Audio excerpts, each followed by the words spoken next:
मित्रांनो, महाटीईटी परीक्षा 2026 ची डेट आलेली आहे. जून महिन्यामध्ये ती परीक्षा होणार आहे बहुतेक 21 जूनला.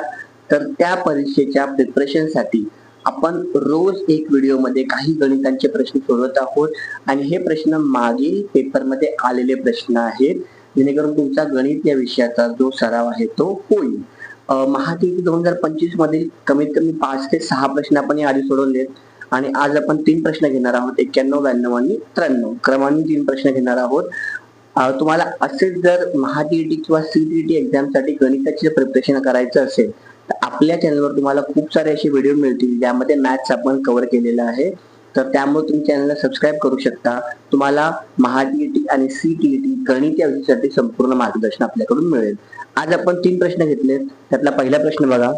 91वा प्रश्न आहे. महाटीईटी 2025 च्या परीक्षेतला x अधिक y बरोबर 7 चा आलेख कोणत्या चरणातून जाणार नाही. आता हा प्रश्न करण्याच्या अगोदर तुम्हाला 4 चरण माहिती पाहिजे. बघा, उभा असतो y अक्ष, आडवा असतो x अक्ष, हा x आणि हा y. हा पहिला चरण, दुसरा, तिसरा आणि चौथा. चरण 1, चरण 2, चरण 3 आणि चरण 4. पहिल्यामधले दोन्ही जे निर्देशक आहेत ते प्लस प्लस असतात, दुसऱ्यामधले मायनस प्लस असतात, तिसऱ्यामधले मायनस मायनस आणि चौथ्यामधले प्लस मायनस. आता आपण आपल्या प्रश्नावरती येऊया. x अधिक y बरोबर 7. x अधिक y बरोबर 7. आता पहिल्या चरणातले दोन्ही निर्देशक म्हणजे x आणि y दोन्ही पण प्लस आणि प्लस आहेत. म्हणजे जर मी +3 आणि +4 घेतलं तर बेरीज 7 येते. म्हणजे याचा आलेख पहिल्या चरणातून जाईल. दुसरा चरण बघा, मायनस आणि प्लस आहे म्हणजे मायनस प्लस. म्हणजे पहिली संख्या जर मी -2 घेतली, दुसरी +9 घेतली, 9तून 9 गेले 7, म्हणजे येथून पण जाईल. तिसरा चरण आहे मायनस मायनस. आता तिसऱ्यामध्ये कुठल्याही मायनस मायनस संख्या घ्या. जर मी -2 आणि -9 घेतलं, नाही, -11 होते. त्यानंतर 3 आणि -3 -4 घेतलं, -7 होते. आपली संख्या +7 आहे. म्हणजेच चरण 3 मधून या समीकरणाचा आलेख जाणार नाही. चरण 4 मधून पण जाईल, कारण प्लस आणि मायनस आहे. म्हणजे +9 -2 तुम्ही घेऊन 7 उत्तर आणू शकता. म्हणजे या प्रश्नाचं बरोबर उत्तर आहे तृतीय चरण. तिसऱ्या चरणातून या समीकरणाचा आलेख जाणार नाही. पुढच्या प्रश्नावर जाऊया. प्रश्न 92. एका वृत्तचित्र आकाराच्या पाण्याच्या टाकीची त्रिज्या 2.8 मीटर व उंची 3.5 मीटर आहे. एका व्यक्तीला रोज सरासरी 70 लिटर पाणी लागते, तर पूर्ण भरलेल्या टाकीतील पाणी किती व्यक्तींना पुरेल. आता लक्षात ठेवा, असे प्रश्न परीक्षेला असतातच. तुम्हाला याचा पूर्ण अभ्यास करायचा असेल तर इयत्ता 8वी आणि इयत्ता 9वीच्या पुस्तकामध्ये घनफळ पृष्ठफळ प्रकरण आहेत. याचा सखोल अभ्यास करा, तुम्हाला हा प्रश्न सोडवता येईल. आता आपण हा सोडूया.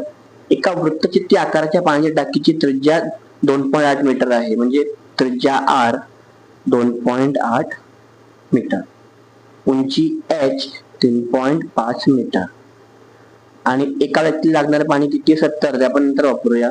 ह्या दोघांवरनं आधी आपण काय करूया, लक्षात ठेवा, पाणी किती लागेल, पाणी किती मावेल, हवा किती मावेल, दगड किती मावतील, असं असेल तुम्हाला घनफळ काढायचं असतं. त्यामुळं वृत्त चितीचे घनफळ सूत्र पाठ असलं पाहिजे तुमचं, जर तुम्हाला गणितामध्ये मार्क आणायचे आहेत तर. रेषा उलटी झाली, आपली वाकडी गेली.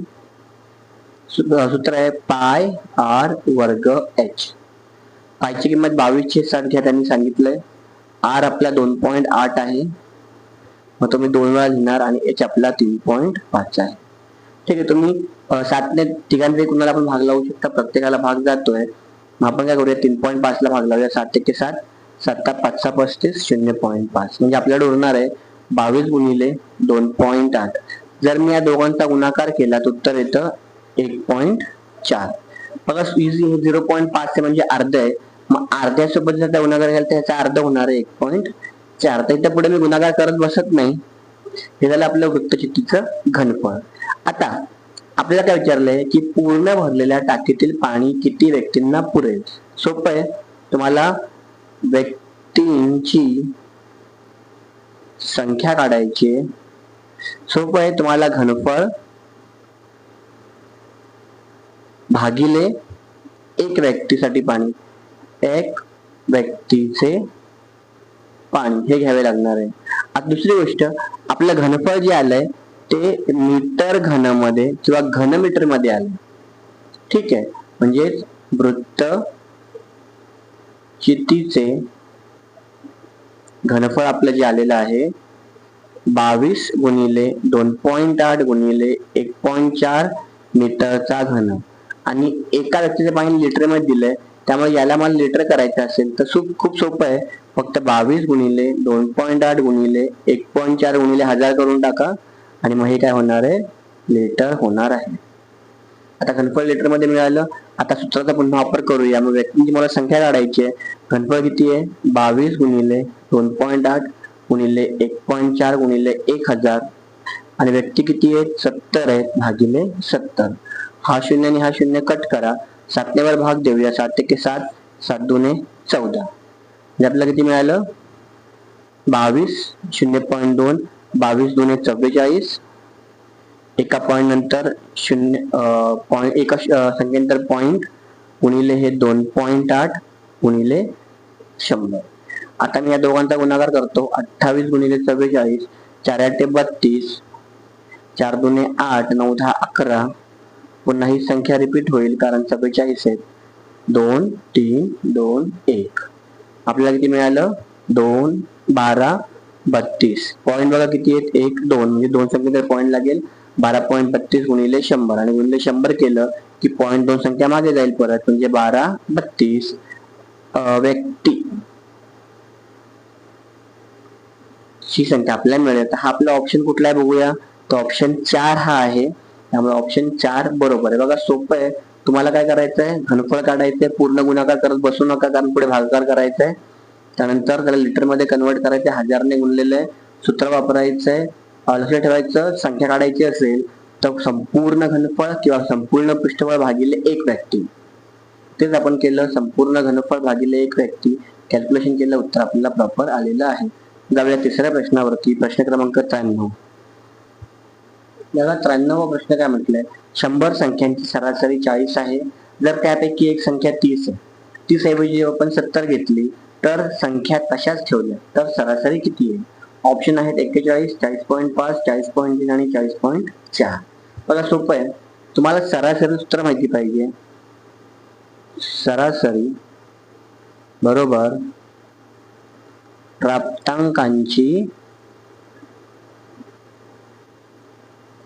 बेरीज भागिले प्राप्तांकांची संख्या.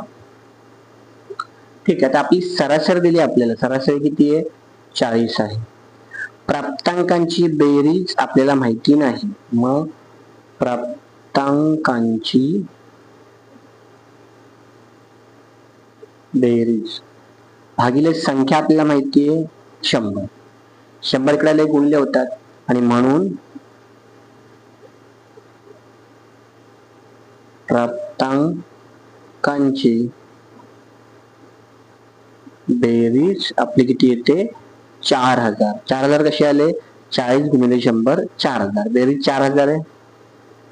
आता एक संख्या किती आहे, एक संख्या 30 आहे. ठीक आहे, मग ती 30 याच्यामध्येच येते बरोबर. ती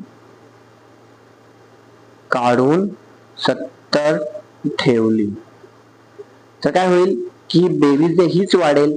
आता मी यातून 30 वजा केले आणि म्हणून